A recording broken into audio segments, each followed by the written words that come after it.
социјалдемократи, наследници на некогашните комунисти, сакаат со помош на странски сили и туги платформи кои имаат за цел преименување и редефинирање на државата, воведување на двојазичност, промена на грб, знаме и химна, прогласување на србите и нас македонците за геноциден народ, за злосторства направени над ордите на Джемо Хаса, само да дојдат на власт.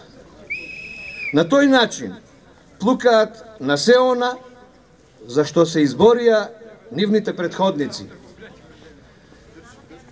Дали потомците на некогашните комунисти до тој степен еволуираа и дегенерираа што се претворија во нивен антипод.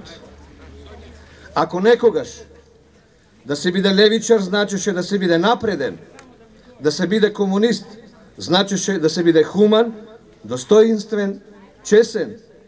Денес ваквите особини во нивните наследници треба да ги бараме со боринче. Какво достоинство има во виткањето на кичма? Што има чесно во барањето мито? Што е достоинствено во лажењето? Какво достоинство има во сервилноста? Денес, ако сте криминалец, дилер на дрога, фалсификатор на документи, припадник на терористичка група или нејзин јатак, вратите од кабинетот на лидерот на СДС ви се широм отворени и имате одлични препораки.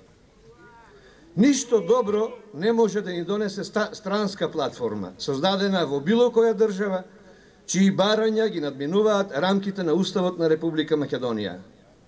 Никој не може да го убеди овој народ дека со платформата само ќе се унапредел животот на граѓаните во Македонија.